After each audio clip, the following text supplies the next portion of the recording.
a mí me beneficiaba y lo dejé ir hasta la última. Preguntaba a todos, bueno, ¿y usted alguna vez hizo algo similar? Y muchos decían, no. Y yo pregunté a Isabel Ruiz Blanco, bueno, ¿y usted hizo algo similar alguna vez con respecto a esta ley? ¿Por qué? Porque era nueva. Y me dijo, sí, en efecto, la ley era nueva. Claro, es que hace unos años, cuando esto saltó, es que no se podía hacer nada similar porque no existía ese encaje legal. Estamos ante un caso nuevo.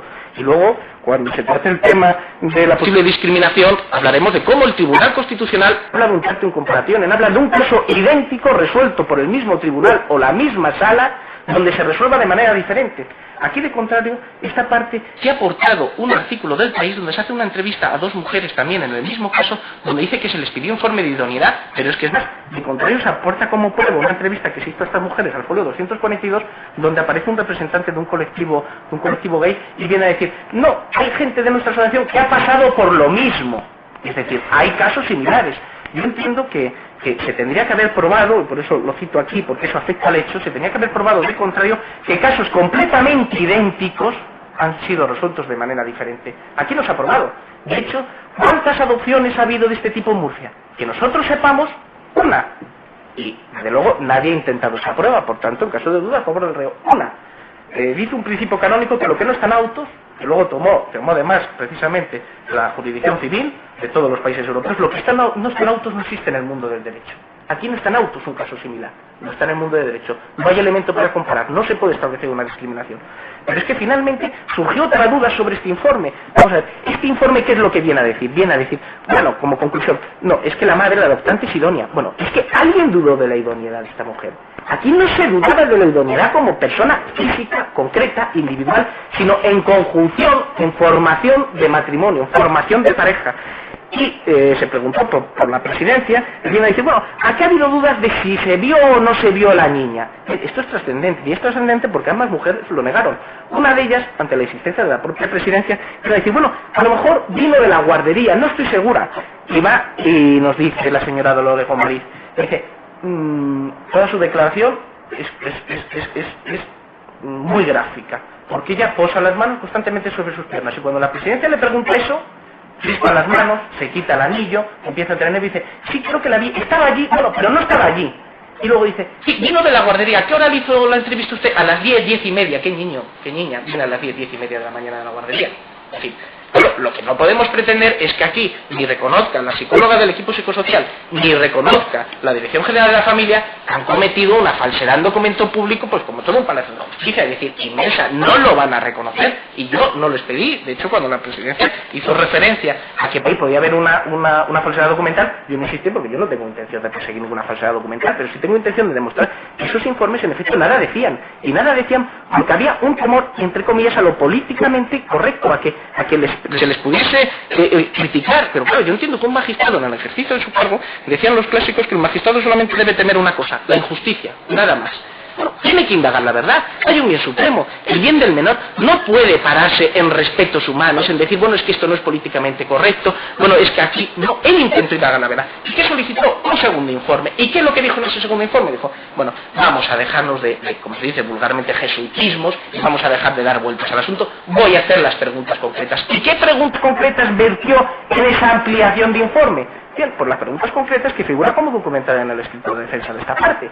Aquellas que psicólogos y psiquiatras afamados como Enrique Rojas dicen que tienen de peligro estas adopciones. Y Enrique Rojas, en esa prueba que nosotros aportamos, ¿qué dice? Existe el riesgo de que sean homosexuales. La homosexualidad no bien llevada, es decir, mal llevada, puede traer problemas, no la bien llevada. De hecho, en esos estudios, si se leen detalladamente, se habla que el problema no es la homosexualidad en sí, sino el ocupar el rol de padre y madre. Bien, puede haber dos mujeres o dos hombres que ocupen los roles alternos. Y eso es lo que necesita el niño, esos roles alternos. Pero esto lo decimos nosotros, ¿cómo lo decimos? Porque hay dudas y por eso se piden esos informes. Como al final de esos informes no se elabora, se dice, bueno, vamos al Tribunal Constitucional. ¿Y por qué vamos al Tribunal Constitucional? No en sí para impugnar el matrimonio, que eso es secundario, sino porque el Tribunal Supremo, en una jurisprudencia que evito citar porque viene en nuestro escrito y además es conocida por todos, viene a decir que lo que no se puede colocar a los menores es ni siquiera en situación de riesgo. Bien, si la ley no está clara, si no está claro el bien del menor, el Constitucional tendrá que resolver si esa ley puede ser inconstitucional o no. Y es más, precisamente, ¿por qué un juez tiene esta potestad? Bien, porque yo creí que esto ya estaba asentado en España. El legislador sí tiene un límite, y el juez sí es garante de la Constitución. Un juez de primera instancia es garante de la Constitución, porque ¿quién hace las leyes? El legislador. El legislador no tiene ninguna presunción de que sus actos sean válidos. Y el legislador tiene un límite, que es la Constitución. Y corresponden a los jueces ordinarios, en un sistema que ha adoptado España, que es el más digno de los sistemas constitucionales, que el juez ordinario, el pequeño juez de un tribunal, a lo mejor perdido, es el que puede decir, aquí hay una infracción de la Constitución. El legislador se ha sobrepasado. ¿Y por qué? Porque el artículo 32, siguiendo la doctrina alemana, como siguen nuestros constitucionalistas, habla de la institucionalización de una serie de figuras, entre ellas el matrimonio. No se puede variar de repente, con un juego de palabras, vaciar el matrimonio de contenido porque nos cargamos la Constitución.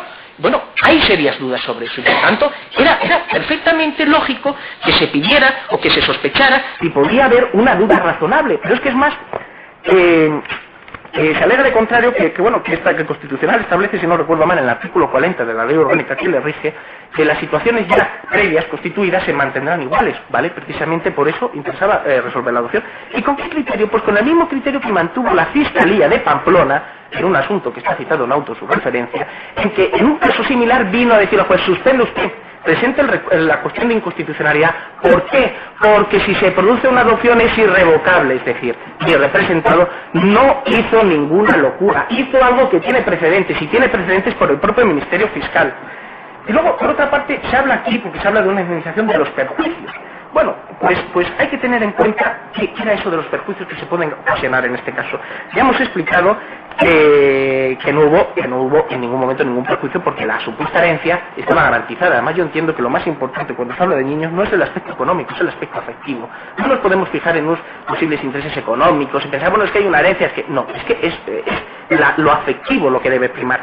Pero es que, por ejemplo, la señora Sandoval se le llegó a preguntar, bueno, por el tema de los perjuicios por la dilatación, se le preguntó del Ministerio Fiscal, bueno, ¿y alguna vez se solicitó el magistrado que acelerara el asunto? Y dijo, no, es que claro, es que este no era un asunto privilegiado, porque había que acelerarlo.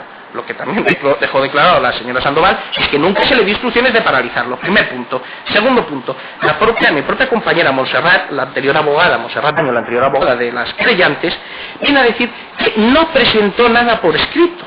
No presentó nada por escrito. Es más, ni siquiera solicitó hablar con el juez, ni con el magistrado, ni con el secretario. Ella pensó en principio que esto era debido al propio retraso del juzgado. Dijeron las dos mujeres, no me acuerdo una de ellas, no sé si Susana o Vanessa, vinieron a decir que ellas estuvieron intranquilas, que sintieron el dolor de que les podían quitar el hijo. Sin embargo, una de ellas, Susana, dijo que ellas en ningún momento temieron que les quitaran el hijo. Es más, la propia Montserrat Baños vino a decir que cuando habló con el señor Elvira, le dio tranquilidad sobre el resultado del informe y dijo que en su momento que sus clientas no tenían en principio ninguna angustia. Es más, vinieron a relatar estas mujeres su situación de angustia en la conversación con Elvira, y preguntado por esta parte, el señor Elvira dijo no, la conversación fue muy amigable y transcurrió en términos muy justos, muy adecuados, vino a decir. Y lo único, eso es lo que acredita, pues acredita que esa situación de riesgo como tal no existe. Es más, Vanessa viene a decir que nadie le dijo nunca que le pudieran quitar a su hija. Y Susana reconoce que en todas estas tesituras, todas estas circunstancias, todo este íter que se pretende criminal y que no es más que procedimental, viene a reconocer que no se vio afectar a la niña. Era muy pequeña. Es más, esta parte precisamente por eso la preguntó y por eso entiendo que de los testimonios se saca mucho. Además de que se saca que estos informes no valían para nada porque ya eran tendenciosos, o sea, ya estaban teledirigidos. Es que la propia Susana reconoce, cita, que intentó la adopción cuando surgió la nueva ley, la modificación del artículo 40 o 41, no me acuerdo, es decir, la modificación que se podía hacer directamente en los registros, dice que ella lo intentó como en Alicante lo habían reconocido. Si bien en Murcia el propio registrador no reconocía el efecto retroactivo de esa ley, pero aquí no se ha aportado en autos ese intento, o sea, no se ha aportado en autos intenciones escritas diciendo acelere usted el asunto, no se ha aportado eso, en fin, no se prueba nada, pero todo esto prueba mucho. Y finalmente, ¿qué es lo que dice el secretario? El secretario es un testimonio muy importante por lo siguiente, porque viene a reconocer, uno, que Encarna le dijo esto, dos, esto es importantísimo, que el procurador en efecto llamó la atención al magistrado no sobre la situación del letrado, porque el letrado nunca pidió, mi representado, ningún letrado, pidió la habilitación. porque firmaba un abogado, como cualquier juzgado, cuando firma un abogado y se desconoce, hay que ver si es abogado o no. Se le pidió la habilitación, lógicamente. Las partes, aunque ellas decían que les había dicho el servicio jurídico que tenían que acudir representadas con abogado, las partes pueden no acudir con abogado, pero si acuden con él tiene que... A mí me beneficiaba y lo dejé ir hasta la última. Preguntaba a todos, bueno, ¿y usted alguna vez hizo algo similar? Y muchos decían, no, no, no. Y yo pregunté a Isabel Ruiz Blanco, bueno, ¿y usted hizo algo similar alguna vez con respecto a esta ley? ¿Por qué? Porque hace una entrevista a dos mujeres también en el mismo caso, donde dice que se les pidió informe de idoneidad, pero es que es más, de contrario se aporta como prueba una entrevista que se hizo a estas mujeres al folio 242, donde aparece un representante de un colectivo gay y viene a decir, no, hay gente de nuestra asociación que ha pasado por lo mismo. Es decir, hay casos similares. Yo entiendo que se tendría que haber probado, y por eso lo cito aquí, porque eso afecta al hecho, se tendría que haber probado, de contrario, que casos completamente... de cómo el Tribunal Constitucional habla de un acto en comparación, habla de un caso idéntico resuelto por el mismo tribunal o la misma sala, donde se resuelva de manera diferente. Aquí, de contrario, esta parte se ha aportado un artículo del País donde sale nueva y me dijo, sí, en efecto, la ley era nueva, claro, es que hace unos años, cuando esto saltó, es que no se podía hacer nada similar porque no existía ese encaje legal. Estamos ante un caso nuevo. Y luego, cuando se trate el tema de la posible discriminación, hablaré